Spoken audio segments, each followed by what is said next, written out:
Buenas noches, bienvenidas, bienvenidos todos los participantes y nuestros expositores de este conversatorio.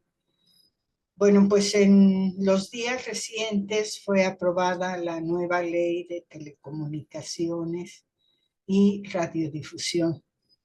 Una ley que causó mucha polémica, muy nutridas y muy fuertes las polémicas, sobre todo en los medios de comunicación, aunque también en general en la sociedad. Y ante este panorama, el Partido Comunista decidimos organizar este conversatorio que esperamos pueda aportar un mayor conocimiento acerca de la naturaleza de esta ley y las consecuencias que tendrá para los ciudadanos mexicanos. Esperemos que nos deje un panorama más claro y pues vamos a iniciar. Le dejo la palabra a nuestro moderador, Daniel Carlos García. Gracias. Buenas tardes a todos y todas. Yo siento que todavía no se hayan podido conectar muchos compañeros. Hasta el momento hay presentes compañeros de San Luis Potosí, de Nuevo León, Zacatecas, Ciudad de México y yo que estoy desde la ciudad de Aguascalientes. Esperemos que se sumen más porque este tema, aparte de importante, pues lo van a comentar 4 personajes que no requerirían presentación. Los 4 tienen amplio currículum y sobre todo trayectoria que avala el currículum. Lo van a ver incluso con sus propias intervenciones. Van a estar con nosotros la compañera Susana Pimentel Mendoza, ya después diremos algo de su currículum, la compañera Adriana Solórzano Fuentes, el compañero Alberto Fuentes Vivar y el compañero Fernando Sánchez Mejorada. Ellos son los 4 panelistas que hoy tenemos la oportunidad y el enorme privilegio de que nos platiquen sobre un tema que debimos de haber abordado desde tiempo atrás porque estamos hablando de un tema que ya incluso se aprobó en el legislativo. Me estoy refiriendo a la ley de telecomunicaciones y hoy, por lo menos ya aprobada en el legislativo, pues queremos escuchar opiniones diversas sobre este tema. Concretamente, le hemos llamado a este conversatorio la ley Telecom, ¿hacia dónde va? Ese es el gran tema que vamos a abordar hoy. Y sin más preámbulo, pues vamos a dar inicio a este conversatorio, dándole la palabra en primer lugar al compañero Fernando Sánchez Mejorada. Él es licenciado en Ciencias de la Comunicación por la UNAM, más de medio siglo, porque ya es añoso el individuo, ligado a medios sobre todo electrónicos. Trabajó en el antecedente de Televisión Mexiquense, trabajó en TV UNAM, trabajó en Comunicación Social de Pemex, fue director de el Sistema Estatal de Telecomunicaciones de Puebla, ha sido productor privado, sobre todo en una empresa que él creó junto con nuestro amigo Mauricio Jiménez, fallecido en el periodo de COVID, llamado Kinesis. En esa lógica se debe un documental hecho sobre la temática de la República Árabe Saharaui Democrática. Ahora trabaja en Telecom, que no tiene nada que ver con la comunicación. Entonces, sin más, le damos perdón, se me olvidó algo fundamental. Hasta noviembre pasado fue presidente de la Red México. Y sin más, le damos la palabra a Fernando Sánchez Mejorada.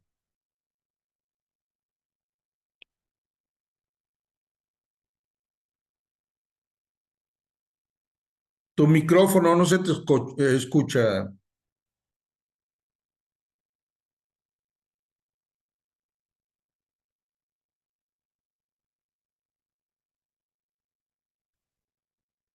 Sigue sin escucharse tu micrófono. Ahí ya Ya, está. ya. Bueno, me da mucho gusto estar con Azucena, con Adriana, con todos. Yo quiero abordar la ley de telecomunicaciones, es muy amplia. Creo que lo que yo más he trabajado es el tema de los medios públicos. Sin embargo, creo que la nueva ley de telecomunicaciones del 2025 es muy provechosa, abre muchos espacios a la democratización fundamentalmente del Internet. Creo que podríamos dividirlo en tres partes. Uno, el sector de las telecomunicaciones y lo que significa esta nueva ley para el sector de las telecomunicaciones. Dos, la Agencia de Transformación Digital, ya muy en concreto. Y tres, los medios comunitarios afrodescendientes, indígenas y lo que yo comento, la falta de una regularización y la presencia de los medios públicos en esta ley. O sea, si bien en, en temas como en el sector de las comunicaciones hay un avance y también en el tema de los medios comunitarios hay un avance, no así siento que en los medios públicos. ¿Cuáles son los avances que yo veo en la nueva ley de telecomunicaciones? Bueno, un mayor acceso a Internet, se promueve una mayor competencia en el sector de las telecomunicaciones, que va a haber mejores servicios, mejores precios, va a haber un control de los equipos móviles, está la neutralidad de la red. ¿Y esto qué te permite la neutralidad de la red? Bueno, pues primero te garantiza que todos los usuarios puedan acceder a todos los contenidos y servicios de Internet. La protección de la libre elección del consumidor. Vas a poder elegir lo que tú quieras. Un ordenamiento de cableado que ya está obsoleto y que nada más genera muchos problemas y que tienen instalaciones abandonadas. Estoy tocando esto muy rápido nada más. La eliminación de costos ocultos y contratos poco transparentes de los grandes prestadores de servicios, pero a donde me quiero ir es a el tema de los medios. Y creo que si bien esta ley le da un gran impulso a los medios comunitarios, indígenas y afrodescendientes, y representa un avance crucial que también cabe de señalar que esto se venía haciendo ya desde el IFT. Creo que para los medios en general, para los medios públicos en general, y para los medios comunitarios, el IFT anterior, antes de esto, tenía una muy buena actitud, hasta abrieron muchos espacios, nos ayudó mucho el IFT. Creo que ahí tendríamos que ver cuál es el papel que va a tener la agencia de transformación y porque de ella van a depender el órgano que va a regular estos temas, si va a haber la misma apertura para los medios públicos indígenas que la tuvo el IFT. No debemos de olvidar que dos temas que fueron esenciales en el IFT. La llegada y esto Adriana lo sabe muy bien, la primera concesión a un medio un afrodescendiente la dio el antiguo FT y nos ayudó mucho a los medios públicos en temas que están muy confusos de la ley. Pero bueno, ahora que habrá a ver cómo esta nueva ley retoma estos temas. Otro tema que creo que es un gran avance es la obligatoriedad de la Defensoría de las Audiencias para todos los concesionarios. Nosotros en los medios públicos siempre hemos tenido, bueno, no siempre, pero hay una defensoría de las audiencias en casi todos los canales públicos, que en unos funciona bien, en otros no funciona bien, en otros está hecho a modo, en otros no. Pero hay una defensoría. En cambio, para todos los medios privados solo había un defensor de las audiencias. O sea, solo veía los intereses de los grandes productores como Televisa, como TV Azteca, como Milenio, como todo. Todos ellos tenían un solo defensor de las audiencias. Regresar a los temas de la ley del 2013 creo que es uno de los grandes, grandes aciertos que tuvo esta ley. ¿Para qué sirve la Defensoría de las Audiencias? Pues para combatir la desinformación, clarificar la distinción, que ese es otro tema que yo, para mi juicio, es un tema fundamental que ya estaba y gracias a un amparo de Televisa y se había echado abajo, clarificar la distinción entre contenido informativo y de opinión. Esto claro que no les gusta a, a los grandes, a los grandes medios privados, ¿no? Porque esto ellos les llevaba unas muy, muy altas ganancias económicas. Se reducen los requisitos y estoy hablando de las cosas buenas primero, se reducen los requisitos para las concesiones para que puedan recibir patrocinios y publicidad local. Que esto creo que esto va a permitir que los medios comunitarios, que los medios indígenas puedan tener acceso. Ahí hay un problema muy grave. O sea, sí puedes llegar al 10% del, puedes llegar al 10% del presupuesto de las dependencias, solo que la mayoría de las estaciones comunitarias e indígenas no cuentan con los elementos legales para hacerlo. Y no solo no cuentan con los elementos legales, les sale a muchos de ellos más caro venir a cobrar y todo de lo que les van a dar, porque se tiene que repartir ese 10% en una infinidad de medios, eh, de medios comunitarios y medios indígenas.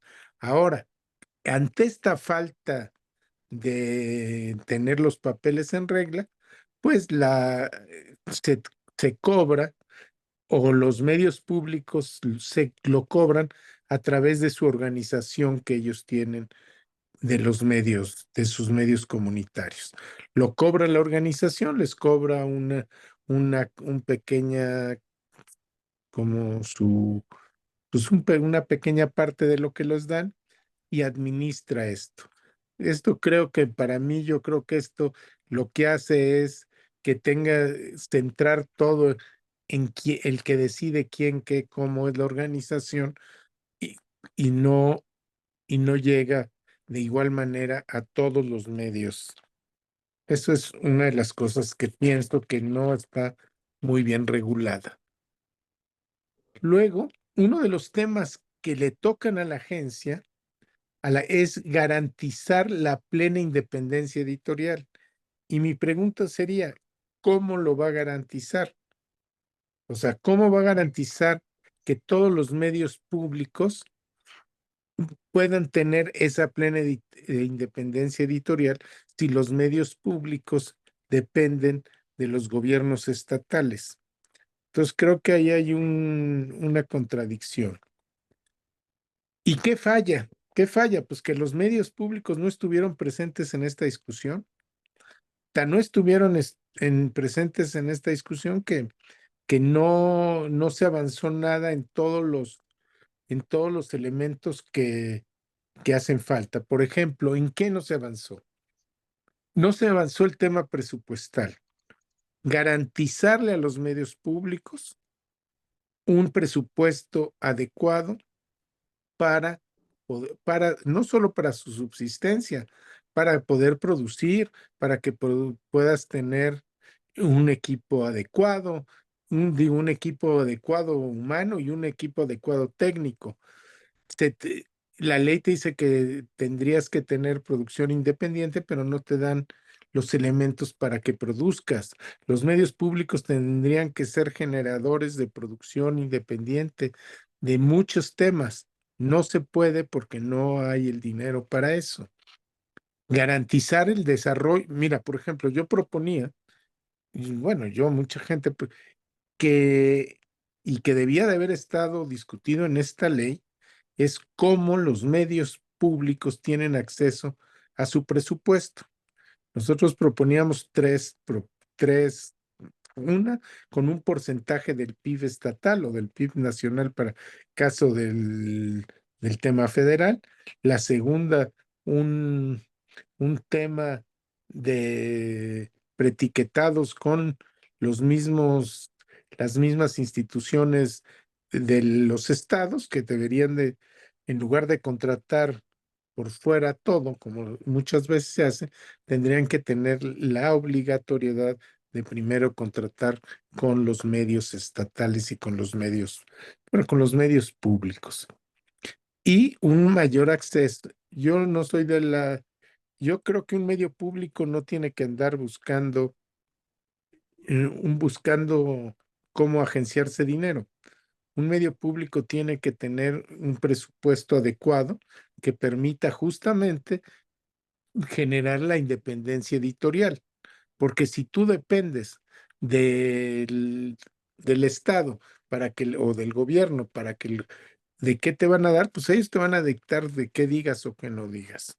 Ese yo creo que es un gran error que te, que no se, que no se tocó el tema, que no se tocó el tema y a los legisladores ni a los investigadores que estuvieron en las mesas se tocó, lo tocó la red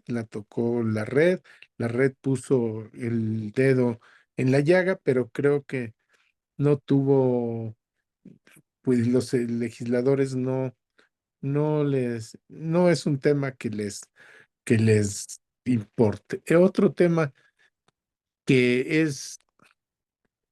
que es muy importante y que ha dicho la presidenta y es que los medios públicos no son del gobierno, son de la sociedad, pero para que los medios públicos sean de la sociedad, necesitas primero tener una plena independencia editorial que no, que aunque está en la Constitución, en los hechos no está garantizada, ¿no? Porque y lo podemos ver, cambia el gobernador y cambian las políticas, cambia el director y cambian las políticas.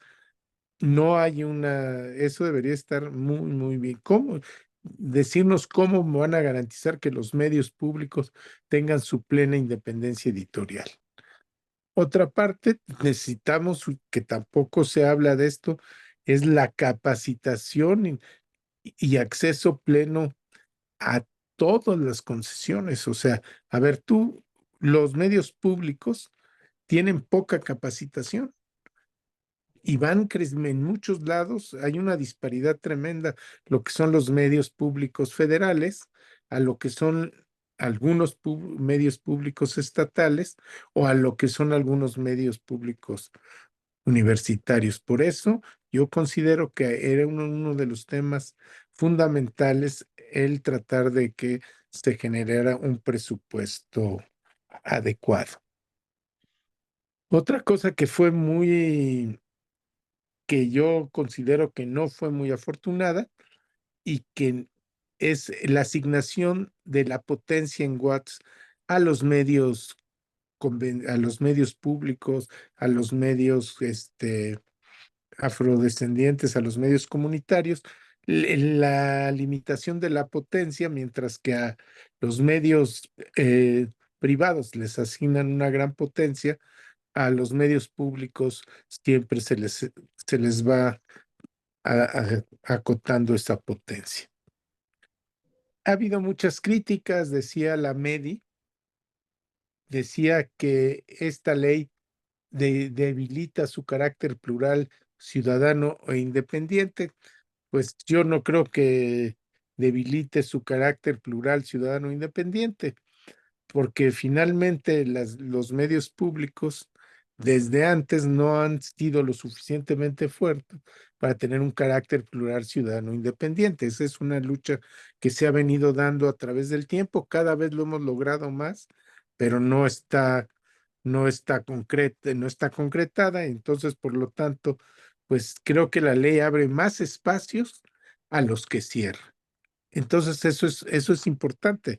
Estamos dando pasos muy buenos, pero faltan más. Dice la MEDI también que desmantela los principios constitucionales de la radiodifusión pública y tampoco creo que eso sea cierto. No desarticula los principios constitucionales, al contrario, fortalece la pluralidad en muchos de los sentidos. No estoy de acuerdo. Creo que la Agencia de Transformación Digital va a tener un gran reto en cómo va a conformar este nuevo órgano que se va a dar. Y creo que a él le toca a la Agencia de Transformación Digital administrar el espacio radioeléctrico, y yo sería de la idea que los medios públicos tendrían que tener un mayor espacio y un mayor acceso, no solo a poder administrar el espacio radioeléctrico que está en su territorio, porque muchos de nosotros no tenemos, en, aunque en tu concesión dice que puedes llegar a quién sabe dónde, pues realmente la cantidad de guataje que te dicen, pues a veces es imposible o es sumamente caro poder llegar a eso. Ah, no me quiero meter más en lo que es la agencia. La agencia va a tener la obligación de reducir la brecha digital, va a haber una mayor interconexión y costos más baratos. Esta mayor interconexión nos va a permitir a muchos de los medios públicos poder llegar a donde no llegamos. Mucho de lo que para llegar nosotros como por ejemplo en Puebla, donde la orografía era muy difícil para que nosotros pudiéramos llegar, pues se necesitaba tener, o lo hacíamos a través de satélite, y en muchos casos ni eso por los hondonadas o por internet. Y nunca se pudo porque no llegaba el internet. Entonces, pues creo que tenemos que buscar esta mayor interconexión, promover la interconexión abierta y no discriminatoria. Creo que eso es uno de los grandes logos. Y para terminar, creo que el gran reto de esta ley, por lo menos en los medios, es cómo va a regular, cómo se va a armar el nuevo regulador y si la agencia va a poder mantener tu autonomía técnica y de función, porque eso sería lo adecuado para un paso realmente sustantivo en lo que yo considero que debe ser la ley. Es cuanto, mi querido Daniel. Gracias, Fernando. Aunque demostraste que cojeas de la pata de los medios públicos, en un momento determinado incluso sesgaste el análisis sobre la ley en sí, pero fue muy interesante tu intervención. Ahora tocaría darle la palabra a Adriana Solórzano Fuentes. Tiene un currículum muy extenso, entonces solamente algunas cuestiones quisiéramos subrayar y son las siguientes. Ella es directora de producción y planeación de radioeducación, licenciada también en comunicación, con maestría y doctorado en ciencias políticas, lo cual denota un elemento más en su bagaje formativo y en este caso académico. Y cuando hablo de académico, habrá que checar que también ella es profesora universitaria este, en medios de comunicación, o mejor dicho, con estudiantes de comunicación. Ella es también fundadora de la Asociación Mexicana de Defensorías de las Audiencias, Asociación Civil, y en esta lógica o con este perfil ha sido defensora de audiencias de Radio UAM y del Instituto Mexicano de la Radio. Son pocos elementos, insisto, de un extenso historial académico y en materia de comunicación. Tiene la palabra Adriana Solórzano. Muchísimas gracias.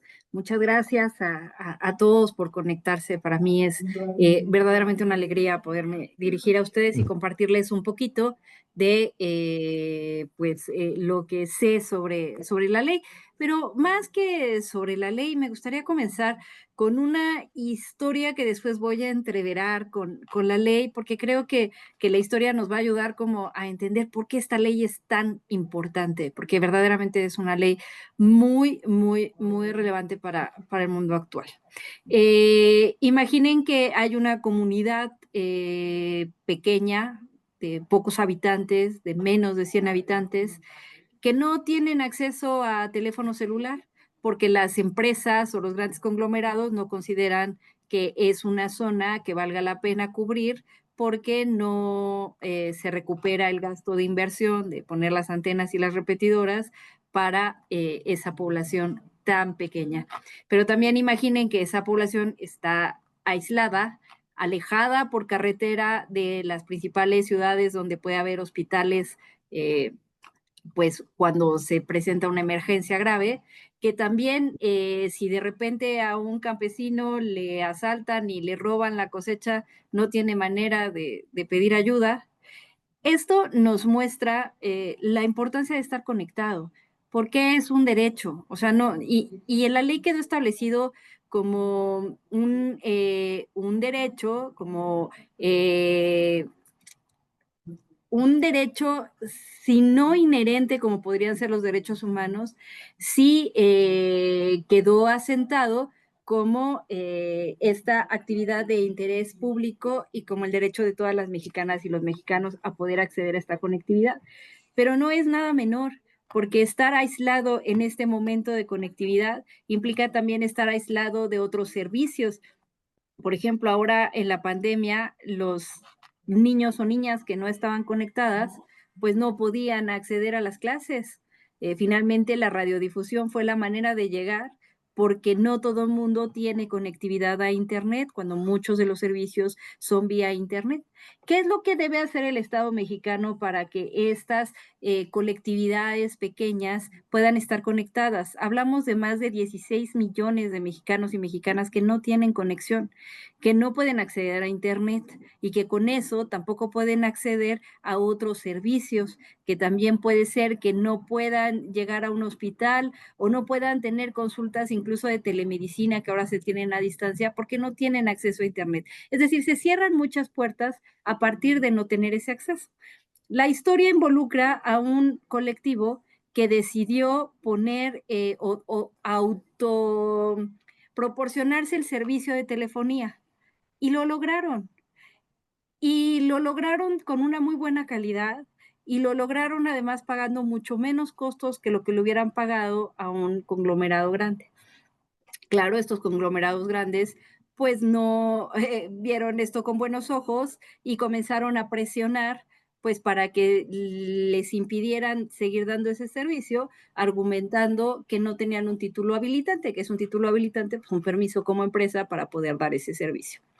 El IFT tuvo que intervenir y no sé si con gusto o desgano, porque pues a veces eso no importa mucho, sino que tienes que seguir la ley, tuvieron que cobrarles la contraprestación si es que querían ellos continuar autodándose el servicio. Y la contraprestación era de 700,000 pesos, cosa que la colectividad no iba a poder, pues, pues digamos, sufragar, no tenía sentido.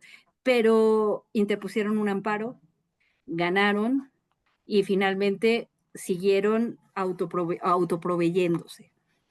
Esto es lo que implica en la nueva ley la cobertura social. Es decir, tiene que ver con todo lo que la nueva ley permite, es decir, operadores móviles pequeños, dar descuentos a esos operadores móviles pequeños, permitir a las comunidades poderse dar ese servicio de telecomunicaciones, impulsar a que CFE y Altán, que Altán se considera la red mayorista, puedan entrar a dar servicio a usuarios finales. Eso es lo que está enfatizando el Estado mexicano en esta ley, y es incluso una de sus razones para ver o para decidir que el IFT no era el órgano regulador ideal. El Instituto Federal de Telecomunicaciones, que era quien ponía las reglas en todo esto, es un regulador que desde la perspectiva mundial era un regulador de vanguardia, fue muy reconocido y había hecho un gran trabajo. Pero ¿qué es la perspectiva desde la cual se le reconoce? La perspectiva de la competencia. Es decir, daba certidumbre a las empresas de que el gobierno no iba a favorecer a una u a otra. Por eso se dice que es un órgano, digamos, ideal, pero desde una perspectiva de la libertad económica o de la libertad empresarial o de lo neoliberal, como gusten llamarle. El Estado mexicano lo que dice es, bueno, ok, funciona bien en ese sentido, pero ¿quién va a velar por los derechos humanos a la conectividad, a la información, a acceder a la radiodifusión, a estimular las radios comunitarias e indígenas? Es decir, no todo es competencia. Entonces, lo que tenemos ahora es una comisión reguladora que va a intentar, porque pues tenemos que estar muy pendientes de que eso ocurra, va a intentar tener la transparencia que tenía el IFT, tener la despolitización de decisiones que tenía el IFT, si es que eso puede existir, pero por despolitización más bien yo entendería la no partidización de las decisiones, es decir, que no sean decisiones que beneficien o afecten al partido en el poder, sino que sean decisiones que estén sustentadas pues en un criterio técnico, ya sea de cobertura o en un criterio social, ya sea de garantizar derechos. Esa comisión tiene que ser lo suficientemente transparente para conseguir eso y tiene que ser lo suficientemente cuidadosa para que las empresas quieran seguir invirtiendo, porque estamos en un mundo que no es el mejor de muchos mundos, es, digamos, el cruce de un Estado mexicano que quiere ser un Estado que ponga en el centro a las personas y al bienestar de las personas, pero al mismo tiempo estamos en una economía mundial capitalista neoliberal, donde también las empresas, si no invierten, si no tienen certidumbre, si no están pues, digamos, ciertas de que su inversión le va a ser respetada, pues también se pueden perder empleos y podemos tener problemas económicos. Entonces, tenemos que cuidar las dos cosas, pero por eso esta ley es tan fundamental. ¿Por qué además? Porque, a ver, entre la radiodifusión, que es radio y televisión, y telecomunicaciones, se suma el 4% del Producto Interno Bruto. Puede parecer poquito, pero el 4% es la quinta parte de lo que genera toda la producción manufacturera, por ejemplo, que es lo que genera más en el país, que genera como el 20%. Somos un país de maquilas y de producción.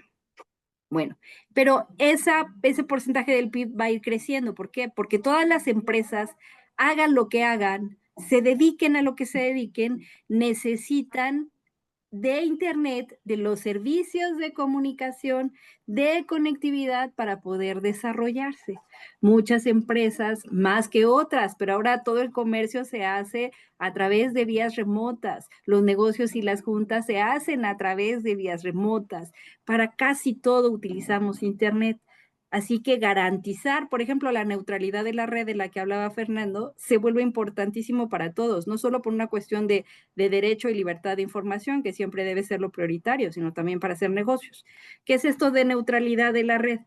Imaginen ustedes que un proveedor de Internet decide que la página de determinado partido o de determinada organización social nunca va a abrir. Se va a tardar 20 años, va a estar el relojito ahí de que se está cargando y no va a abrir. Y va a tardar mucho. E imaginen que otras páginas, pues, abren mejor, se ven bien, corren más rápido. Eso trasládenlo ahora a los negocios. Que una empresa de zapatos no logre nunca que se pueda descargar bien su catálogo, que se cierra la página, que no funciona el sistema para pagar y que otra, al contrario, funciona maravillosamente bien. Es decir, los proveedores de Internet no pueden meterse en eso. Tiene que haber una neutralidad de competencia y que todos gocen de las mismas condiciones de conectividad. Que digamos no puede haber mano negra para bloquear ciertas páginas, que es lo que pasa en países no democráticos, que no puedes ver muchísimos sitios de Internet. Esos países no tienen neutralidad de red. Una democracia tiene que garantizar neutralidad de la red y eso es lo que está garantizando también esta ley. Ahora, esta ley retrocede lamentablemente en el asunto regulador si lo vemos, insisto, desde la perspectiva del empresariado. Es un retroceso grande porque cuando el gobierno puede decidir a quién da concesiones y a quién no, pues puede favorecer algunas posiciones y obstaculizar la voz de otras. Pero para eso se creó precisamente esta Comisión Reguladora de Telecomunicaciones, que no estaba en la iniciativa original, pero que después de los conversatorios, al exponer esta parte, fue que se creó. Esta comisión va a tener 5 comisionados que van a tener que ser ratificados por el Senado, que tienen que establecer transparencia y se retomaron muchos de los mecanismos que pueden ser neoliberales, pero hasta ahorita no encontramos otros que nos puedan dar mayor certidumbre, como puede ser la licitación. Es decir, los medios comerciales acceden a través de una licitación donde se le da la concesión a quien más pague.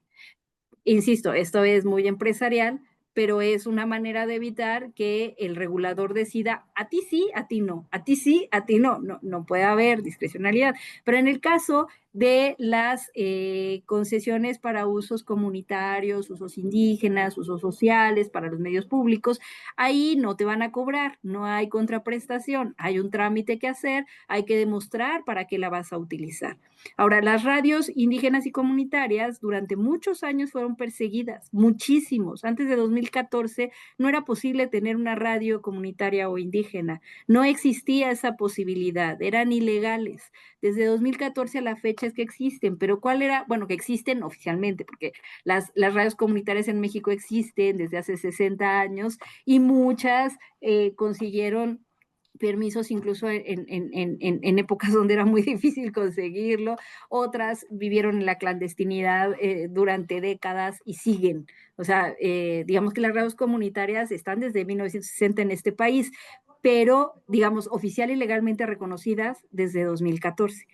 Pero ¿qué pasaba? Que no podían mantenerse porque de qué sobreviven. Bueno, ahora van a poder acceder, como decía Fernando, entre el 1 y el 10% del presupuesto de comunicación social, o sea, de publicidad gubernamental. No es cualquier cosa. Los sexenios priistas gastaban 50,000 millones de pesos en publicidad gubernamental. Saquen el 10% de 50,000 millones de pesos. Los gobiernos últimos, los gobiernos de Morena, sí han reducido muchísimo este gasto. Estamos hablando de 2,000 millones de pesos más o menos al año, pero no deja de ser mucho dinero. O sea, de todas maneras estamos hablando que un 10% son 200 millones de pesos, que hay que transparentar en cómo se entregan. Claro que las radios comunitarias van a tener que organizarse para poder cumplir con el papeleo, recibir el dinero y hacerlo de manera transparente. Pero también tenemos que trabajar en que el gobierno mismo diga cuál es su criterio de asignación de publicidad gubernamental, porque no son 2 pesos, estamos hablando de cuando menos 200 millones de pesos.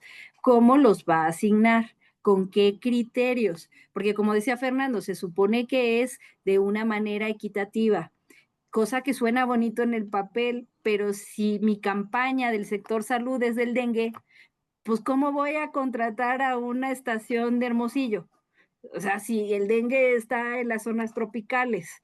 Entonces, no basta con lo que dice en el papel. Lo que pasa es que hay que establecer reglas muy claras de cómo se asigna, con qué criterios, que sea de utilidad, que se logren los objetivos de esas campañas publicitarias y que al mismo tiempo no se favorezcan a unos en detrimento de otros. Ahora, ya nada más para cerrar. Esta ley regula el derecho humano a la libertad de expresión. La libertad de expresión protege la difusión, pero también protege la búsqueda de información y también protege el recibir información.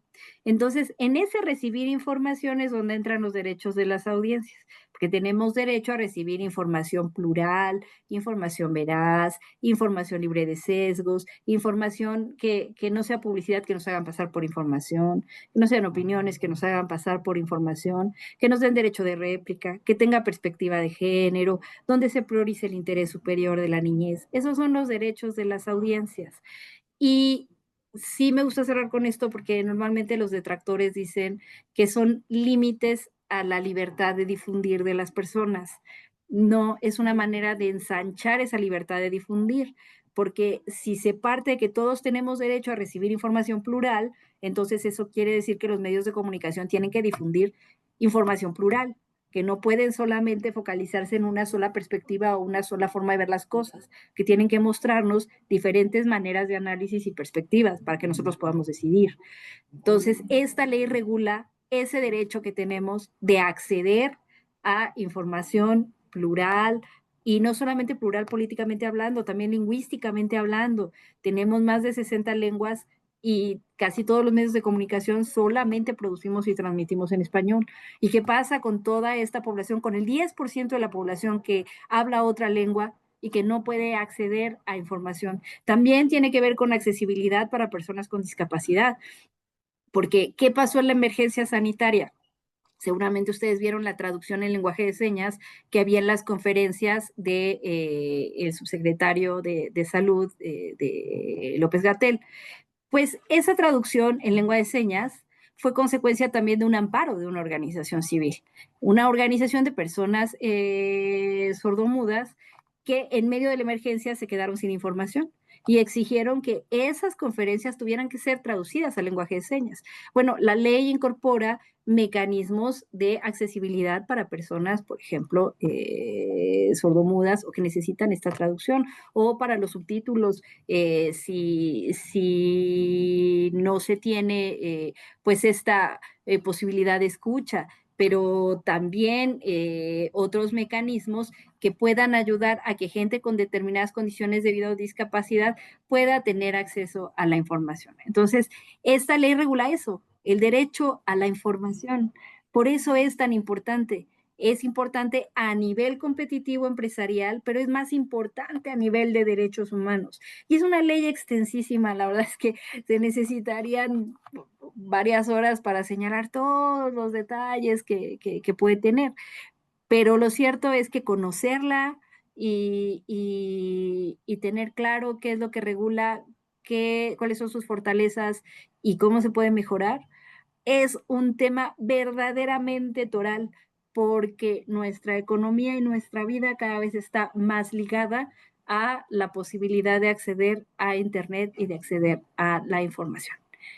Sería cuanto por mi parte. Muchas gracias.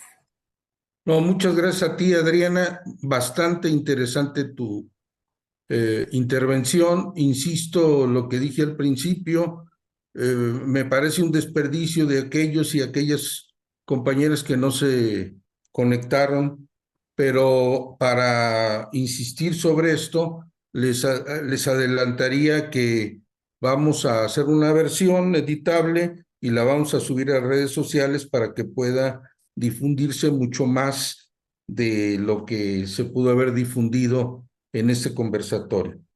Ahora le damos la palabra a Roberto Fuentes Vivar, que, insisto, también tiene una amplia trayectoria. Él es periodista desde hace medio siglo, reportero fundador de dos emblemáticos diarios, me estoy refiriendo a Uno Más Uno y a La Jornada.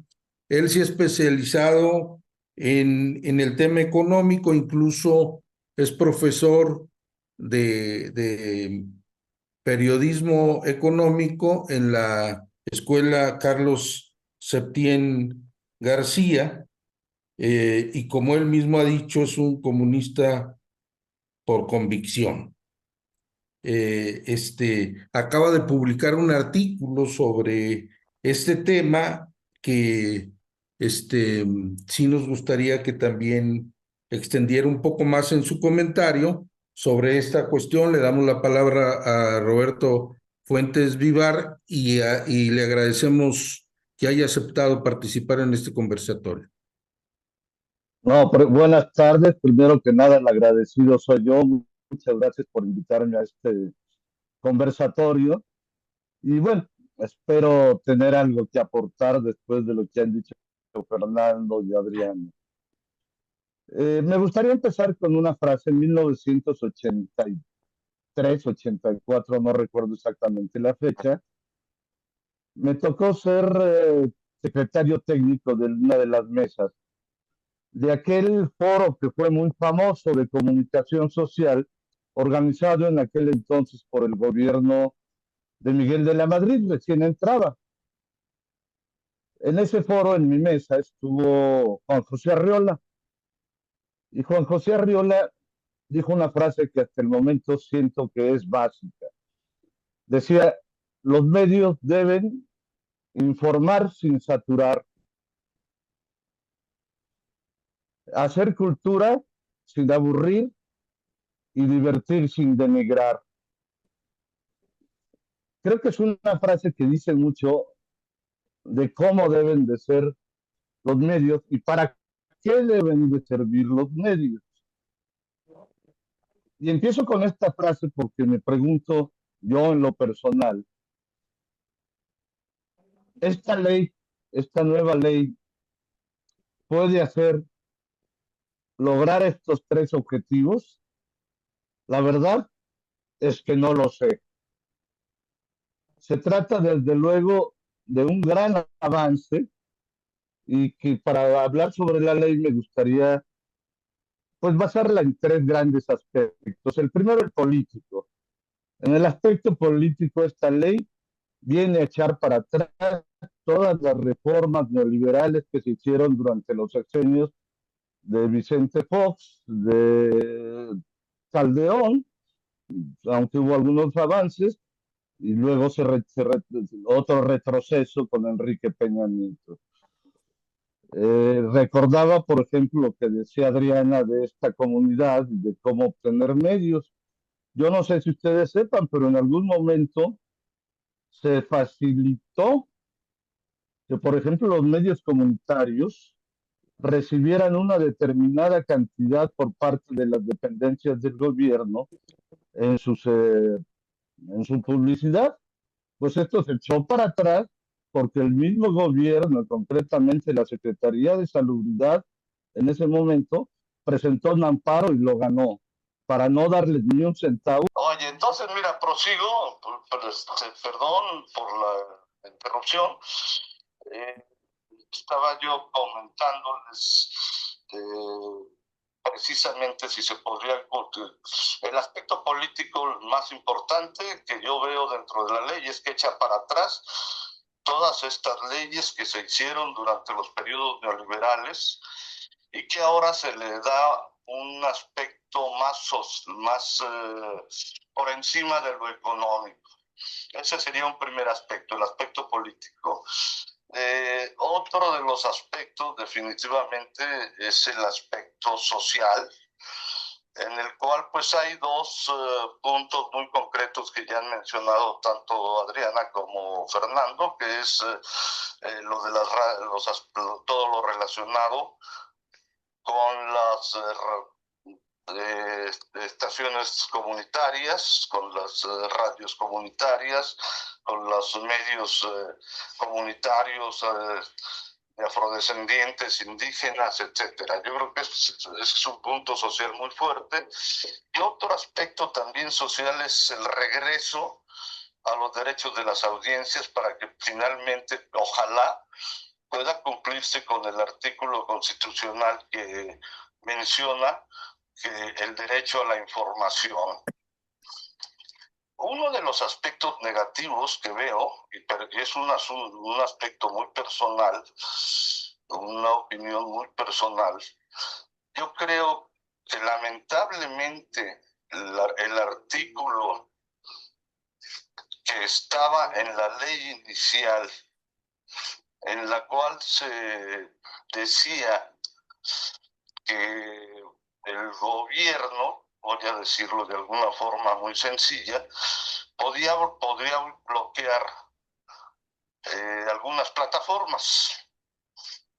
Lamentablemente, creo yo, se quitó ese artículo, porque ahora los únicos que pueden bloquear plataformas en el Internet no es el gobierno, sino son precisamente los particulares. Entonces volvemos a una ley en la cual los particulares sí pueden incluso cerrar portales. A mí me ha sucedido en lo personal. En abril tuve una experiencia en la cual por una columna mía cerraron un portal. Y cerraron un portal porque un particular llevó a Estados Unidos mi columna, la publicó en un portal estadounidense, se apropió de mis derechos de autor en Estados Unidos y obligó a la empresa que da el servicio de alojamiento de uno de los portales en donde publico mi columna a que bajara mis columnas, porque con el derecho de autor que ellos ya se habían abrogado sin mi permiso y sin mi consentimiento. Este tipo de situaciones lamentablemente van a quedar fuera de esta ley. Y eso personalmente se me hace un asunto muy grave, porque si bien la oposición, si bien la derecha sigue criticando la ley como si fuera ley censura, los únicos que realmente tienen la capacidad de censura son precisamente ellos. Y ese es un aspecto que quedó muy fuera de esta legislación al eliminarse precisamente el artículo que se había previsto originalmente. Yo sí creo que el gobierno y las autoridades y la agencia de nueva creación deberían de tener mayores dientes para poder hacer que en un momento dado la sociedad pueda tener mayor información a través de no solo de los medios, porque los medios cada día tienen una menor audiencia, tienen una menor penetración, mientras que las que están ganando terreno son precisamente los medios a través de las plataformas, a través de Internet concretamente. Otro de los aspectos sociales importantes es precisamente lo que se pretende, de que pues haya una mayor penetración de Internet en todo el país. Eso pues, desde luego es yo lo veo como una utopía, pero ojalá y se pueda lograr. Perdón por la interrupción, estoy un poquito nervioso por tener que hacer esto desde el teléfono. No me sale tan fluido como yo quisiera, pero pues debido a precisamente este apagón en el cual estoy ahorita tratando de poner una vela, pues no puedo extenderme mucho. Bueno. Sí. Sí, pues yo hasta ahí dejaría mi participación y una disculpa personal por esta interrupción que tuve. Espero que regrese la luz para volverme a conectar, pero pues ahorita lo dejaría yo hasta ahí porque estoy a oscuras. Bueno, se te agradece mucho, Roberto, y el que te pide disculpas soy yo porque te cambié el nombre y evidentemente eso no se vale. Pero te damos las gracias por tu participación, que sin duda también nos ha dado elementos distintos a los vertidos y enriquecedores vertidos por Adriana y por Fernando. Ahora le vamos a dar la palabra a Azucena Pimentel Mendoza. Ella es productora de contenidos audiovisuales y digitales. Es licenciada en Ciencias de la Comunicación con algunas maestrías sobre el particular. Ella fue directora general en comunicación social de la Presidencia de la República. Es también directora de producción educativa, dependiente de la Secretaría de Educación Pública, concretamente de Aprende, y es actualmente, mejor dicho, desde noviembre del año pasado, presidenta de la Red México, es decir, la red de radiodifusoras y televisoras de la República, educativas y culturales de la República Mexicana, que agrupa a más de 80 entidades de los medios públicos en este país. Es decir, ese es el peso que tiene Azucena y le damos la palabra a nuestra compañera. Muchas gracias, Daniel. Gracias a todas y todos. Gracias por la invitación a este foro. Me parece realmente importante que se siga discutiendo y que se siga reflexionando sobre una ley que, como bien nos decía Adri, la verdad es que nos atañe a todas y todos, ¿no? Quisiera enfocarme, obviamente, en la parte de los medios de comunicación, que es, pues, donde yo me desarrollo más y es actualmente lo que yo presido, y hacer algunas apreciaciones, no solamente sobre la afectación de la ley, la importancia de la ley, sino un poco también de lo que se ha platicado acá. Es muy relevante que tengamos claro qué es lo que establece esta ley en términos de medios. A través de ella se legisla, se establece un marco normativo para las concesiones del Estado. No olvidemos que al Estado le pertenece todo el espectro radioeléctrico de nuestro país. Esto es, todas las estaciones de radio que haya, todas las frecuencias radiofónicas que haya en los diferentes cuadrantes que hay y todas las frecuencias televisivas también que haya, le pertenecen al Estado. Al pertenecerle al Estado, le pertenecen a la sociedad. No es que le pertenezcan a los gobiernos, no es que sean del partido en turno, es que le pertenecen a la sociedad. ¿Qué hace el Estado con esas concesiones? Bueno, con esas frecuencias, quise decir, bueno, las concesiona a particulares, las concesiona a universidades, a estados, a gobiernos estatales, a gobiernos municipales, a comunidades indígenas. Entonces, aquí es importante que entendamos bien cómo se dan estas concesiones. Hay concesiones privadas y comerciales, que son como las que conocemos, que son fuertes, Televisa, Televisión Azteca y todas estas que hay, Radio Fórmula, ASIR, esas son concesiones comerciales. Hay concesiones públicas.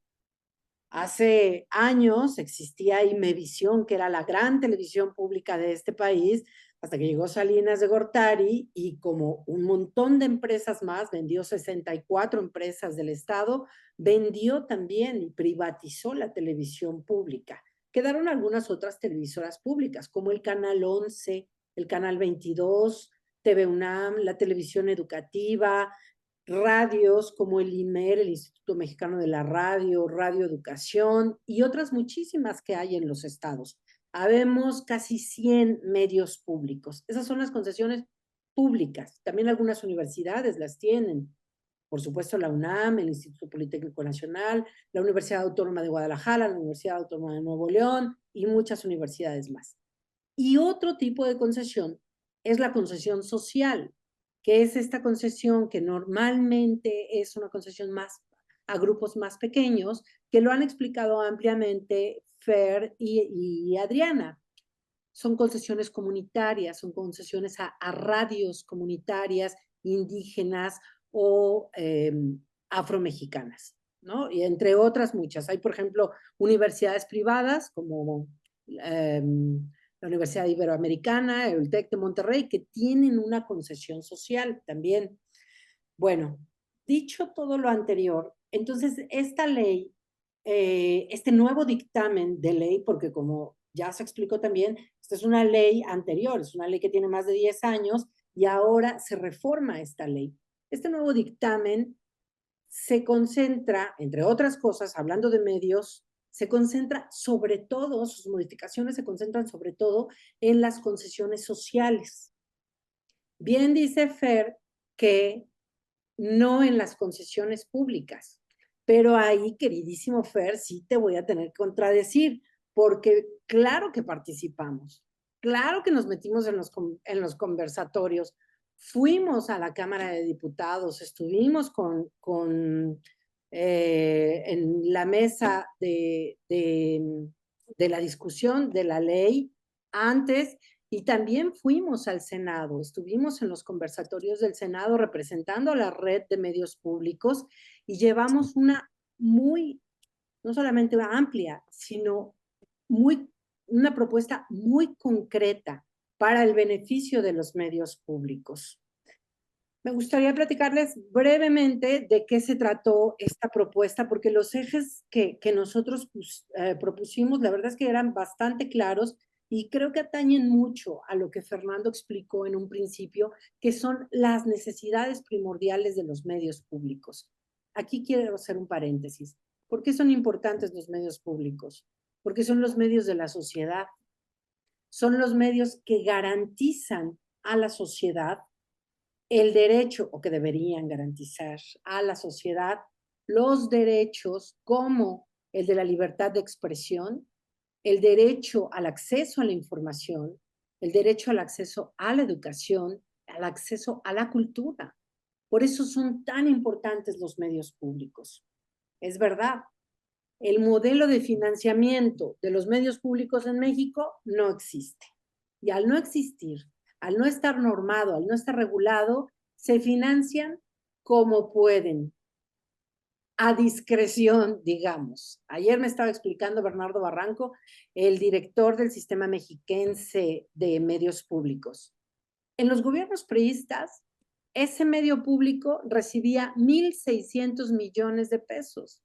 Gracias a eso, los gobiernos priistas del Estado de México hacían unos negociazos tremendos, porque justificando el recurso o pasándolo a través de ese medio público, entonces hacían cualquier cantidad de negocios. Por ejemplo, me contaba, le pagaban a Televisa un curso por 70 millones de pesos. Pues claro, se hacían estos negocios al amparo de los medios públicos y del interés de las audiencias.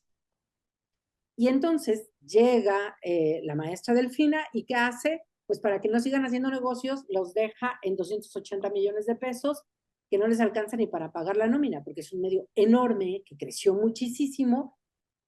Pero lo que quiero explicar con esto es cómo es absolutamente discrecional. En Michoacán, por ejemplo, un día despierta el gobernador y dice, el sistema michoacano de radio y televisión ¿puede comercializar sus contenidos? Sí, gobernador, sí los puede comercializar. Perfecto, entonces les quitamos el presupuesto. Y les deja 0 pesos de presupuesto. Es absolutamente discrecional.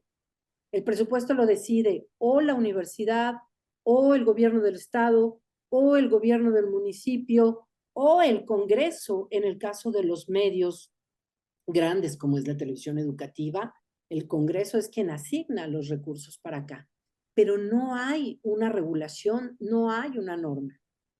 Cierro mi paréntesis para entonces explicar por qué, con base en todo eso, nosotros desarrollamos una propuesta muy clara que se basa en 3 ejes especialmente.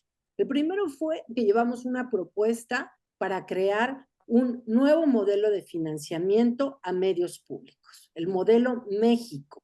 Así lo nombramos y así lo propusimos.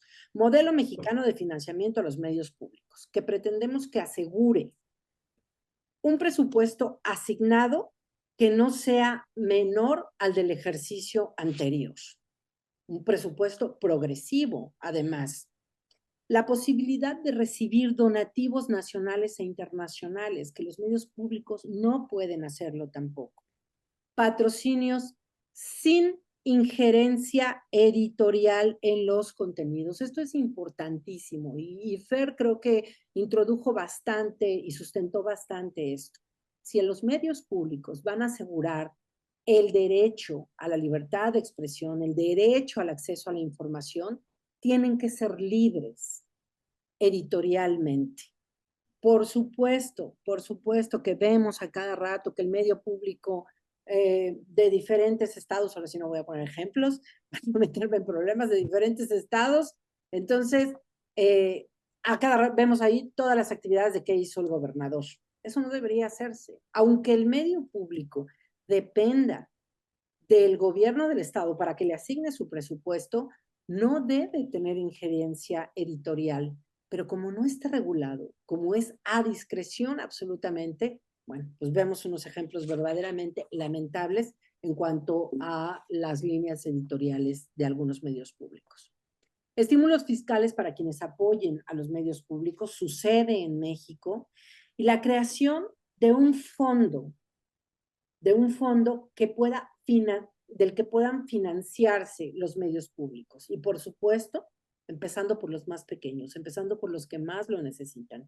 Así como hay medios públicos que tienen 1,000 millones de pesos de presupuesto anual, hay medios públicos que tienen 0 pesos de presupuesto anual. Bueno, pues este fondo nosotros proponemos que pueda financiar empezando por los medios que más lo requieren.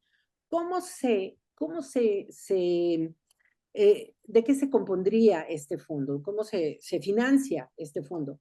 Existe en México. En México hay un fondo que se llama Eficine, en donde muchas empresas que no quieren pagar sus impuestos a Hacienda directamente contribuyen con sus impuestos fiscales, los llevan a este fondo de Eficine. Y con Eficine se hacen un montón de películas en México. Es más, yo creo que el 99% de las películas, cuando empiezan, si ustedes las ven, dicen, esta película se hizo gracias a Eficine. Bueno, ya existen esos fondos de financiamiento. Nosotros proponemos que a ese fondo lleguen donativos, a impuestos, que las empresas puedan decir, no, yo en vez de pagar mis impuestos a Hacienda, los quiero pagar ahí, y que entonces, obviamente, con reglas de operación claras, pues con eso se puedan financiar los medios públicos. E insisto y reitero, ¿por qué? Porque con esto garantizamos derechos de la ciudadanía, derechos de las audiencias también. La segunda propuesta que llevamos es muy bien. Versa sobre la independencia editorial y la participación ciudadana. En el artículo 43 de este dictamen se habla de los requisitos que requieren los operadores para las concesiones de uso público. Y por supuesto que se habla de esta independencia editorial, de la participación ciudadana, pero nosotros proponíamos ir más allá, que afortunadamente esto sí fue tomado en cuenta y sí se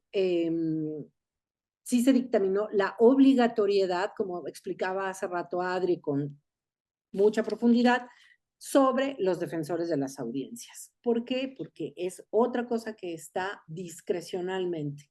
Hay medios que sí cumplen con su defensor de las audiencias y hay medios que no cumplen con su defensoría de las audiencias. Bueno, una de nuestras propuestas es que la participación ciudadana pueda formar incluso consejos editoriales ciudadanos, que se establezcan códigos de ética y que se cumpla cabalmente con esta defensoría de las audiencias. Y por último, pues creo que ya me extendí mucho. Nuestra tercera propuesta reside en la colaboración con instituciones y medios internacionales también. ¿Qué pasó con esto? En los artículos 201, 202 y 210, lo que sucedió es que previo a la discusión de la ley de telecomunicaciones, a Trump se le ocurrió comprar espacios en medios mexicanos que transmiten en Estados Unidos, pero que son medios mexicanos. Se le ocurrió comprar espacios para spots de propaganda que además eran en contra de la comunidad migrante, en contra de la comunidad mexicana y latina en Estados Unidos. Y entonces, por ello es que se metió esto a la primer propuesta de dictamen. Afortunadamente, después de los conversatorios y después de toda la discusión que hubo en ambas cámaras, esto se modificó. Había ahí algunas especificaciones de que todos los contenidos educativos y culturales tenían que pasar por un permiso de la Secretaría de Gobernación. Les platico que muchos de los medios públicos, podría yo decir que todos los medios públicos, utilizamos contenidos extranjeros, contenidos sobre todo culturales, documentales, programas de la Dolce Vele, de la BBC, de la televisión española, por ejemplo, del canal Paca Paca de Argentina, porque hacemos convenios directamente, ya sea con redes latinoamericanas de medios o con los mismos medios extranjeros. Entonces, con ellos intercambiamos estos materiales, ellos también se llevan materiales nuestros, y entonces con estos artículos, pues entonces íbamos a sufrir muchísimo porque íbamos a tener que pasar por estas autorizaciones. Y quedó de manera muy específica que lo que se iba a prohibir lo que prohíbe la ley es la difusión de publicidad y propaganda política dentro de los medios públicos de extranjeros, ¿no? Entonces, bueno, aclarado ese punto, afortunadamente, pues esto también entró en la discusión. Nosotros, como medios públicos, lo que queremos es que esta ley garantice la operación autónoma de nuestros medios y que además fomente una gobernanza plural, fomente una gobernanza participativa y además transparente. Insisto, en el cumplimiento de los derechos de la sociedad y de las audiencias, que es una atribución y responsabilidad de los medios públicos. Con esto termino, espero no haberme extendido demasiado. Gracias. No, muy bien, Azucena. Los cuatro yo creo que muy enriquecedores. Sus intervenciones nos da una película casi completa de lo que es la ley de telecomunicaciones. Y ahora nos queda tiempo, afortunadamente, porque nuestros panelistas respetaron muy bien el tiempo que tenían asignado. Y entonces hay oportunidad de darle la palabra a aquel que desee intervenir, nada más con la exhortación de que ya tuvimos 4 panelistas, no requerimos un quinto o un sexto más, sino sus intervenciones que sean muy breves o preguntas que puedan hacerle a nuestros 4 invitados. Daniel, nada más Dani, nada más una aclaración. Sí, Fernando, sí. No, tú, lo que yo dije es que los únicos que alzaron la mano, que alzaron la voz, fue la red, y que ni los analistas, ni los investigadores, ni los congresistas tuvieron a bien hacer caso a la red. Eso es lo que dije. No que no hubiera participado, sino más bien que los únicos que participaron hablando de medios públicos fue la red, y que no le interesó ni a los congresistas, ni a los investigadores, ni a nadie. Nada más, eso es todo. Gracias, Fernando. Quien quiera intervenir o preguntar.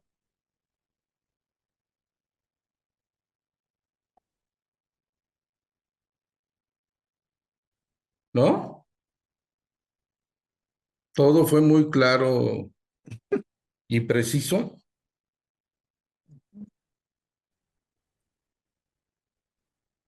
Está pidiendo la palabra Eduardo Daniel.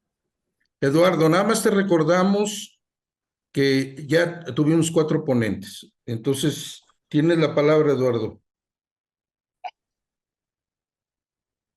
Bueno, mi pregunta es concreta.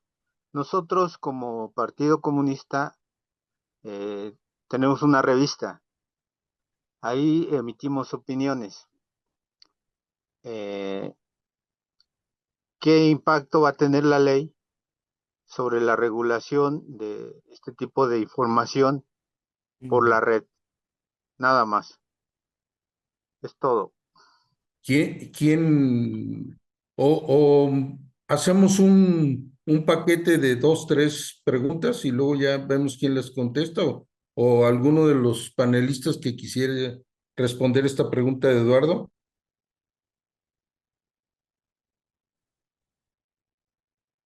¿Ninguno? Adri, yo creo que... Adriana, discúlpame, no te vi. No, pero si me la puede replantear, o sea, ¿a qué red se refiere o cómo estuvo? A ver, Eduardo, si explicas tu pregunta, por favor. Sí. Hay revistas electrónicas como la nuestra del partido, en donde se Ajá, vierten opiniones, ¿sí? Y en ocasiones nuestro tono, pues es de disidencia, no es de ajá, coincidencia con las opiniones presidenciales o con las opiniones de los gobiernos, de los gobernadores. Entonces, ¿qué va a pasar si nosotros estamos vertiendo opiniones en cuanto que son molestas, son incómodas para el gobernante en turno? ya. Lo primero que tenemos que señalar es que el ámbito de competencia de la ley, o sea, lo que va a regular o en donde tiene influencia, es en la radio, en la televisión, en la telefonía y en Internet en general, pero no en medios impresos. Es decir, esta ley no interviene en nada que tenga que ver con medios impresos. Si hablamos de una revista impresa, no les impacta. Ahora, si hablamos de una revista que está en Internet, digamos que hay efectos, pero que son de rebote, que no son directos. ¿A qué me refiero con que son de rebote? No hay ningún articulado que realmente los obligue a algo o les quite algún derecho o les amaguen algún derecho. Pero, ¿a qué me refiero con que de rebote puede ser que nos afecte no solamente a ustedes como un grupo que se considera disidente, sino en general a toda la ciudadanía? Y lo aprovecho para señalar que yo difiero con todo respeto del maestro al que ya le voy a cambiar otra vez el nombre, Fuentes Ibar, se me va también su nombre como Daniel, perdóneme maestro. Es que es muy riesgoso, por ejemplo, que se le permita a un gobierno, por muy buen gobierno que sea, o en el mejor de los conceptos que lo tengamos, que pueda remover plataformas. No debe poder remover ni contenidos, menos plataformas, precisamente porque todos tenemos derecho a opinar de la manera como queramos y a criticar a quien queramos, al nivel de personaje que sea. Entonces, la remoción de contenido se considera pues una infracción a la libertad de expresión aquí y en cualquier país. Ahora, que otros puedan remover contenidos, en el ejemplo que nos decía el maestro Fuentes Vivar es por derecho de autor. No sé qué le hicieron firmar o no sé si su columna fue por pedido de algún corporativo, porque todos tenemos derecho de autor sobre nuestras creaciones y se llaman derechos morales, es decir, tenemos derecho al crédito. Pero el derecho de explotación en esta sociedad capitalista lo tiene quien te paga para hacer determinado trabajo. Y entonces no sabemos a quién le vendió el derecho ese corporativo, digo, me quiero imaginar, porque remover el contenido argumentando que tienes el derecho de autor, pues lo tienes que demostrar. Entonces, se puede remover contenido solo por razones muy, muy claras, como en este caso es la violación al derecho de autor. Entonces, una ley como la que estamos nosotros analizando tiene algunos contenidos que tienen que ver con la libertad de expresión, pero no es la que regula en general la libertad de expresión. El artículo 6º es el que nos garantiza la libertad de decir lo que queramos, así sea chocante, incluso así sea mentira, así sea con palabrotas, como sea, tenemos derecho a decir lo que queramos y nadie tiene por qué ni censurarnos, ni amenazarnos, ni encarcelarnos, ni amonestarnos, ni infraccionarnos, porque sí ha pasado y últimamente en este país hay muchos casos que podemos señalar, pero desde la doctrina internacional eso no está permitido. O sea, la libertad de expresión es un derecho humano. ¿Qué quiere decir que es un derecho humano? Que es un derecho inherente, nacemos con él. Los estados tienen la obligación de reconocerlo, pero no nos lo otorgan, lo tenemos de nacimiento. Entonces, así un gobierno censure o así un gobierno establezca leyes que pudieran ser censoras, el derecho humano prevalece. Es cuanto. Gracias, Adriana. ¿Alguien más? Ah, perdón, ya te vi, Buzo. Ya levantaste la mano. Buzo, ya no. Antes que nada, pues les agradezco a los ponentes, a las ponentes y a los ponentes su explicación muy buena. Me gustó bastante. Una pregunta que creo que es continuación de lo que decía Eduardo. Hay entidades supranacionales y volvemos a la censura y ya nos ha pasado. Y estamos hablando de YouTube o de Instagram o de estos plataformas que prácticamente casi todas son americanas.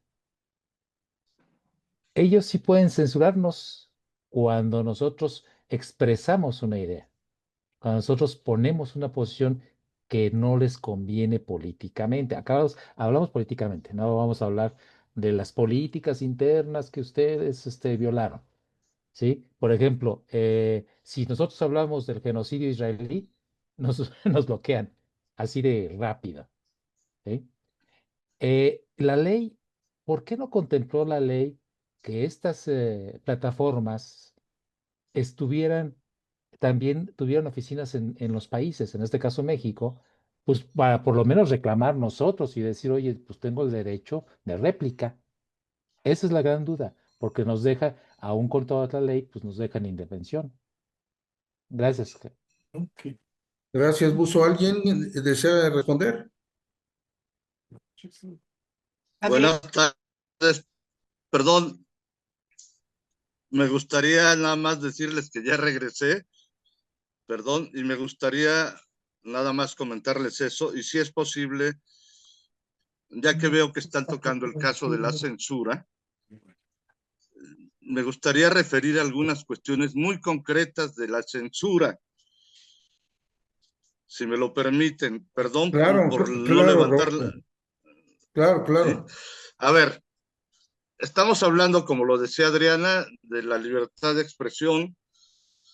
Me gustaría definir en varios puntos. Uno es la libertad de expresión que tenemos todos los seres humanos para poder decir en una cantina, en una red o donde sea lo que queramos. Otra es la libertad de prensa, que es ya muy específicamente donde a través de un medio, un periodista puede expresar su opinión. Otro término que no se utiliza mucho en México, pero que sí es utilizado en varios países sudamericanos, principalmente incluso en España, es la libertad de crítica, que esa está muy ligada con los otros dos conceptos anteriores. Y en general estas tres libertades nos permiten hacer que una sociedad pueda cumplir el derecho a la información.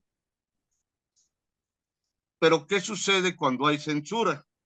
Precisamente se evita que la sociedad esté bien informada o esté informada o cumpla ese derecho.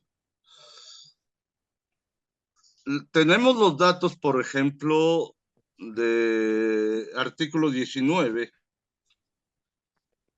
en el cual, perdón, yo no coincido mucho en muchas cosas con artículo 19, pero hay unas en las que sí estoy totalmente de acuerdo, porque es el organismo que le ha dado mayor seguimiento a los ataques a la prensa aquí en México.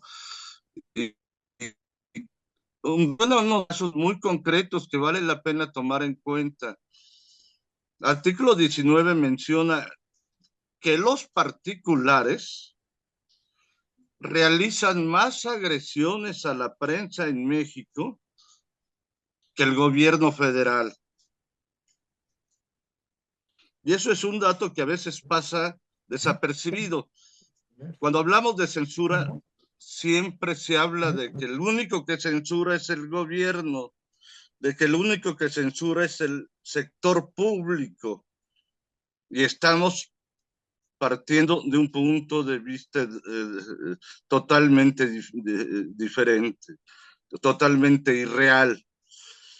La censura en México la practica principalmente la iniciativa privada. ¿Y cómo la practica? Para empezar, por ejemplo, cuando Enrique Peña Nieto destinaba 10,000 millones de pesos mensuales, anuales en publicidad, tan solo los bancos destinaban 15,000 millones, o sea, 50% más. Y eso sin contar con la publicidad que otorgan, por ejemplo, las empresas Coca-Cola, las empresas de gran consumo.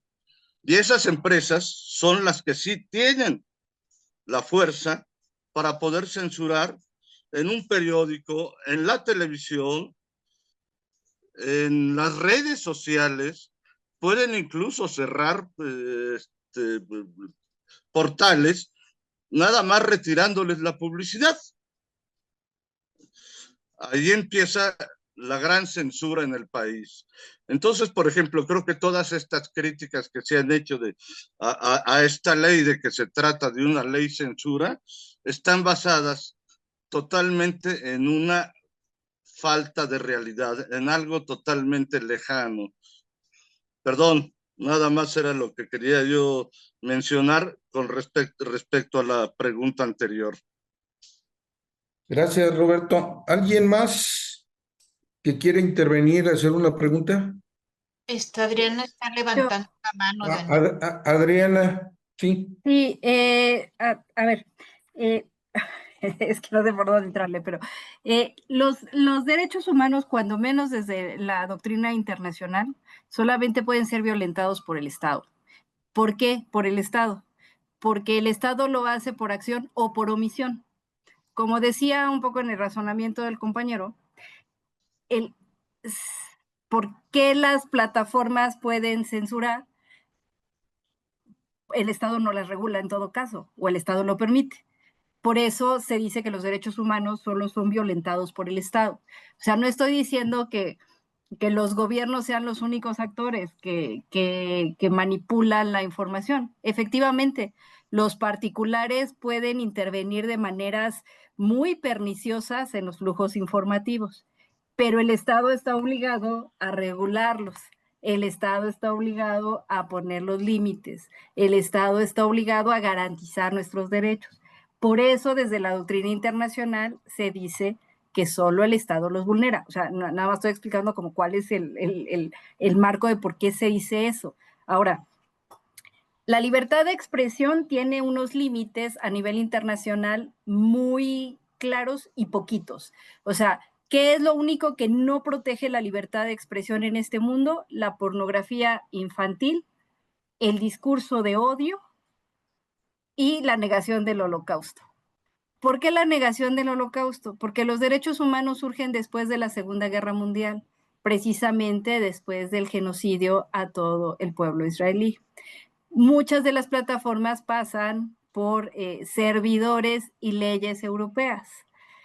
Conste que yo no me estoy pronunciando ni a favor ni en contra, estoy intentando explicar de dónde puede venir precisamente el asunto tan férreo sobre porque me consta los flujos informativos muy desventajosos en favor del pueblo palestino. O sea, evidentemente sí suelen ser menores y suelen ser bloqueados, pero en buena medida porque parte de la libertad de expresión es un derecho que surge después de la Segunda Guerra Mundial, y después de la Segunda Guerra Mundial, en ese contexto, hay una protección reforzada precisamente hacia este tipo de discursos que pudieran considerarse xenófobos, porque también cuando hacemos nuestra crítica a Israel, a veces también solemos irnos al otro lado, o sea, por defender a la parte palestina, solemos ser ofensivos e incluso decir barbaridad y media con respecto de la otra parte.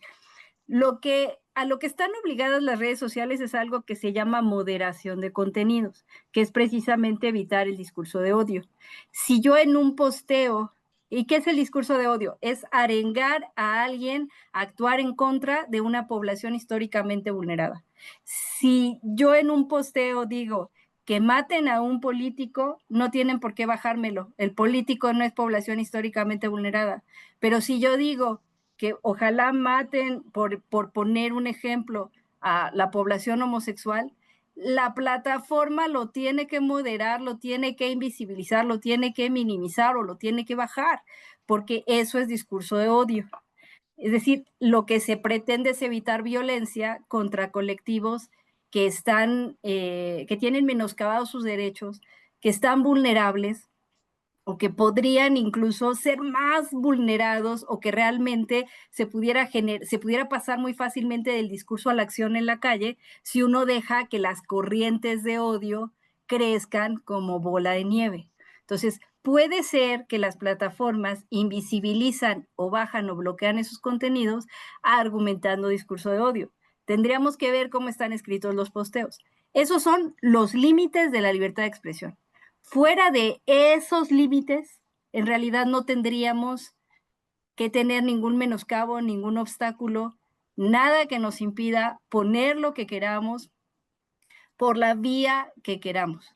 Pero esos límites son los que, para todos los países que han suscrito los acuerdos sobre derechos humanos, tienen que proteger. No al discurso de odio, ni en las plataformas, ni en la radio, ni en la televisión, ni en ningún lado. No a la pornografía infantil y, aunque resulte un poco fuera de contexto, pero ya les expliqué que surge después de la Segunda Guerra Mundial, no a la negación del Holocausto. O sea, son como las tres grandes cosas que están prohibidas para todo aquel que esté en un régimen democrático alineado a derechos humanos. Sería cuánto. Gracias, Adriana. ¿Alguien más?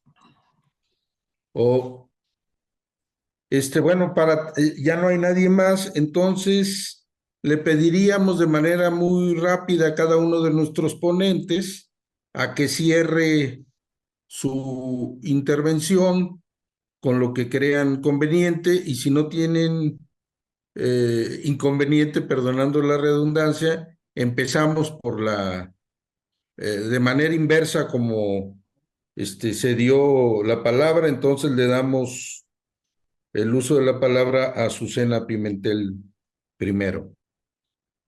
Gracias otra vez, Daniel. Bueno, a mí nada más para cerrar me gustaría resaltar que veo realmente muy valioso no solamente estos espacios, sino el involucramiento en general de la sociedad ante lo que sucede, ante la vida pública, ¿no? Cada vez más pública. En todas las menciones que se han hecho aquí del periodo neoliberal, yo creo que la gente no conocía las leyes, no conocía ni lo que se discutía en los congresos, ni lo que se aprobaba. Tenía que ser demasiado escandaloso, como cuando subió el IVA al 16%, para que la gran mayoría de los sectores de la sociedad se involucraran. No digo que todos, pero sí la gran mayoría.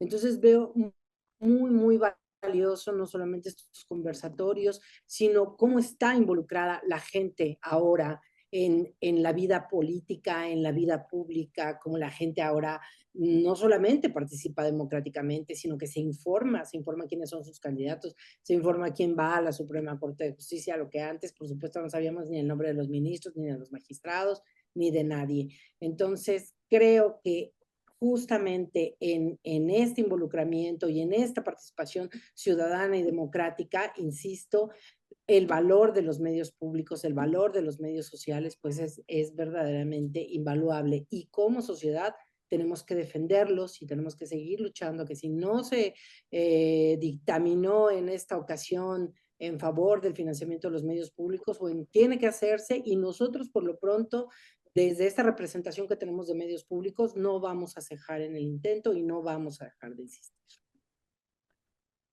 Gracias. Gracias, Azucena. Gracias. Roberto, tu mensaje final, por favor. Bueno, pues en términos generales me gustaría nada más finalizar con que creo que la nueva ley Telecom es un gran avance frente a lo que había, desde luego en materia política, en materia social y hasta en materia económica, porque puede permitir la mayor entrada de jugadores en las telecomunicaciones, lo cual no solo es urgente, no solo es necesario, sino urgente. Sin embargo, creo que se quedó corta porque sí hace falta, desde mi punto de vista muy personal, legislar acerca de algunas especies de contenidos.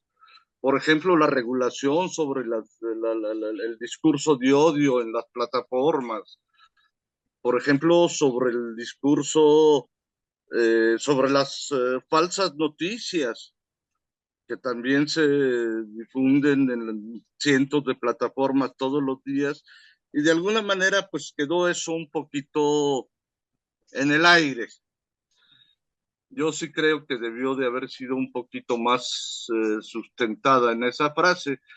Y nada más como un comentario final, hace muchos años tuve la oportunidad de ser subdirector de novedades, y una de las frases que decía en aquel entonces el dueño de ese periódico, Rómulo Farril Jr., decía que la mejor ley para regular los medios es la que no existe.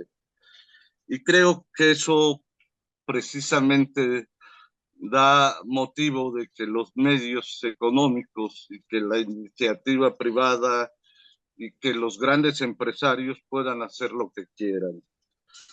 Esa es, así en términos generales, mi parte final para cerrar.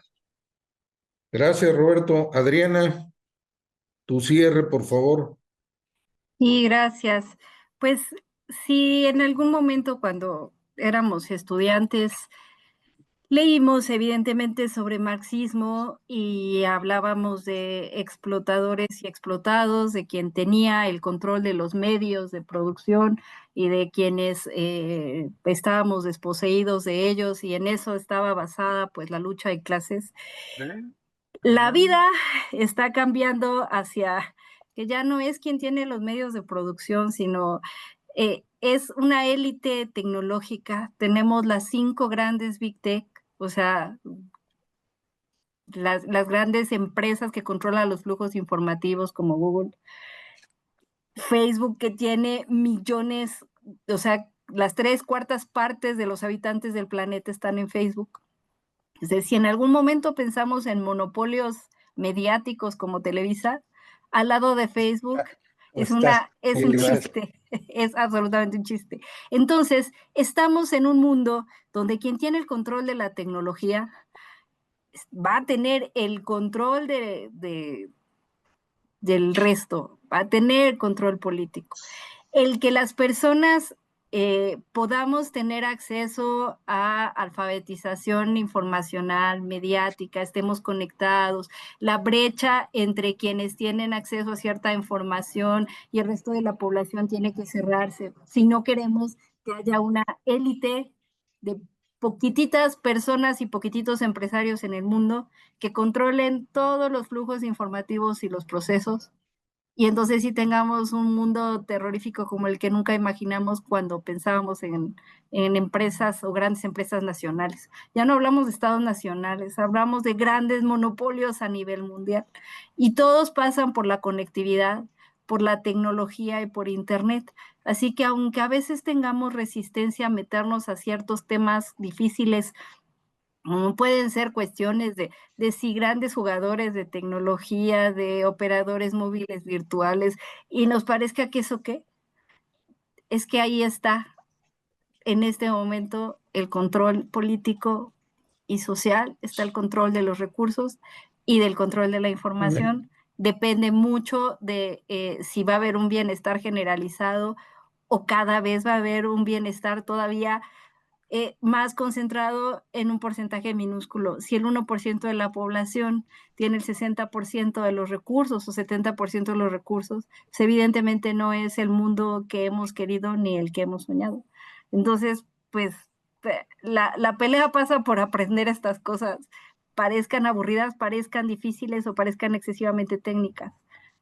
No hay manera de entrarle si no es conociéndolas. Y pues muchas gracias de veras por invitarme a la plática. Ha sido todo un gusto y un honor. Muchas gracias. Gracias a ti, Adriana. ¿Cierras, Fernando? Bueno, pues igual que todos, creo que es es muy importante estos conversatorios, seguir hablando de estas cosas. Pues ya está todo dicho. Nada más fue un placer estar aquí y creo que pues seguir con esto dándole duro y nada más. Muchas gracias a todas, muchas gracias a todos. Gracias a ustedes por invitarnos. Bueno, les damos también las gracias a todos aquellos y aquellas que se conectaron a este conversatorio. Yo creo que valió la pena hacerlo y promoverlo.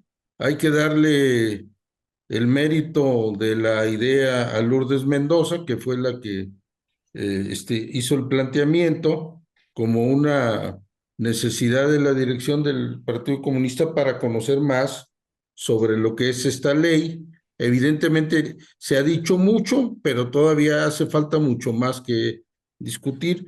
Y reitero que la versión de este conversatorio la tendremos próximamente subida en redes sociales para que cualquier interesado o interesada pueda acudir a verla, escucharla y opinar también. Yo creo que vamos a seguir organizando más de este tipo de eventos. Muchas gracias y hasta la siguiente.